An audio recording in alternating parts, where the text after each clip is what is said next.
So let me just start by asking you, Secretary Geithner, do you believe some kind of bankruptcy is the most likely way General Motors and Chrysler can survive?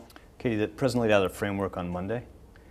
As he said, our basic objective is that these companies emerge stronger. We want to have a strong automobile industry in the United States. That's going to require a very substantial restructuring. We want to help make that possible. They've made some progress, but they're not there yet. And he laid out a time frame, very specific time frame, for how to get us to the point where, again, these guys are going to emerge stronger in the future. But isn't some kind of structured bankruptcy the end game? Even GM's new CEO told me that bankruptcy was a distinct possibility. Well, there's a range of different ways we can do this. We haven't made a judgment of how best to do it. Again, the most important thing is that we figure out a way for there to be the kind of strong restructuring that allow these guys to emerge in the future, survive, be strong without government support on an ongoing basis. As an economic expert, do you envision bankruptcy taking place? Well, again, as the President said, there's a range of tools we can look at. Again, we want something that's going to work. That's our basic test. Former General Motors CEO Rick Wagner resigned this week under pressure from the Obama administration. Will the administration exert the same kind of pressure on CEOs at some of the troubled banks that have received government help? Well, Katie, if you look at what's happened across the financial system already, there's been very, very dramatic, substantial restructuring already. You know, we're 18 months, 2 years into this, and you've seen a lot of dramatic change already. The whole contours of our financial system have changed dramatically. And where the government has acted already, when it's had to do exceptional things, like in the context of AIG or in the context of Fannie and Freddie, we have changed management on the board.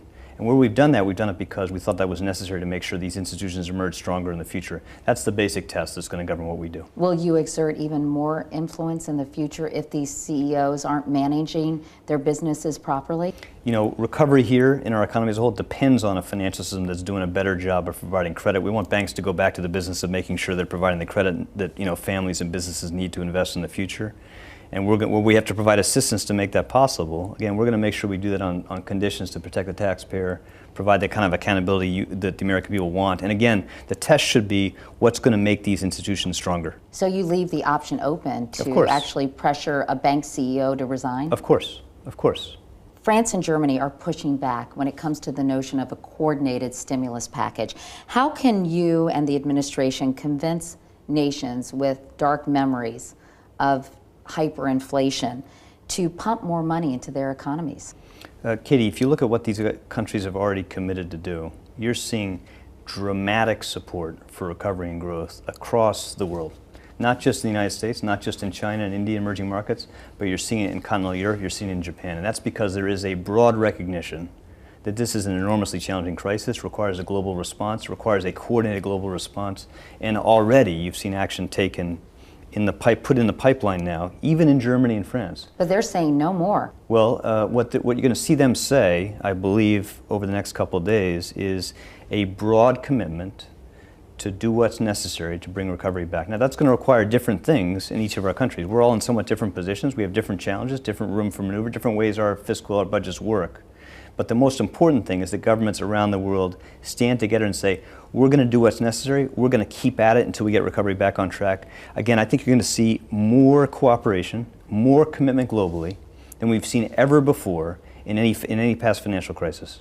What is your major objection to stricter international finance regulations? Clearly, that's something that's very important to French President Nicolas Sarkozy.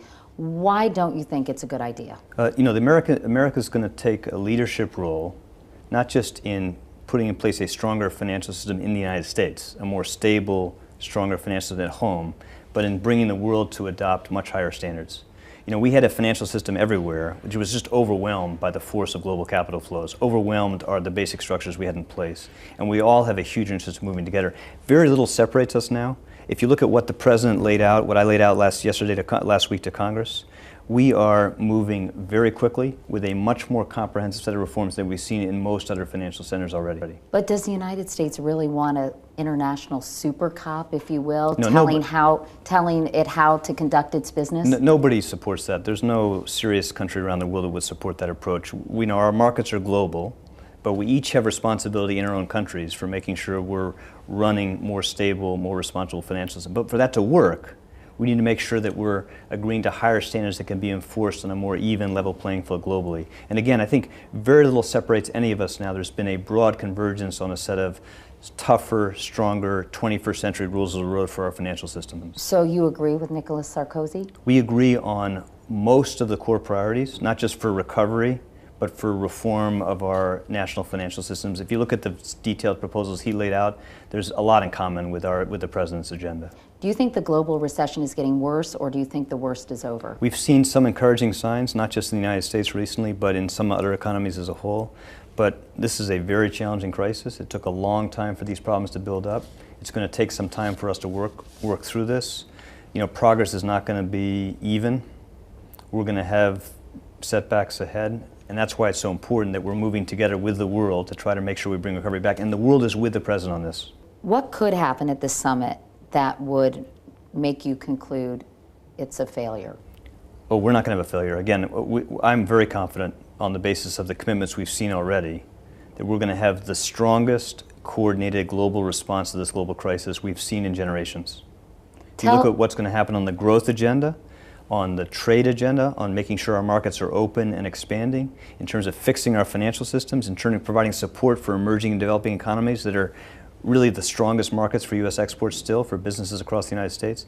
You're going to see the strongest consensus on coordinated global stimulus you've seen in generations. And again, a very powerful consensus on the kind of 21st century rules of the road for our financial system so we never again face a crisis of this severity. Mr. Secretary, a congressional investigator told a Senate committee yesterday that the Treasury Department still has no mechanism for tracking how banks have spent billions of dollars in TARP money, and that much of that, or some of that, could have been lost to fraud. How can this be? We are moving very quickly, Katie, to make sure we have in place strong transparency, strong conditions on this assistance, stronger tracking mechanisms, and we're committed to the strongest possible oversight, not just by the Congressional Oversight Panel, but by the Treasury Inspector Generals, by the GAO, and they are going to look very carefully at everything we do, and we'll look carefully at all their recommendations, and where they propose things that will make our program stronger, we will adopt them. But look at what we've accomplished. We've been in office for 2 months.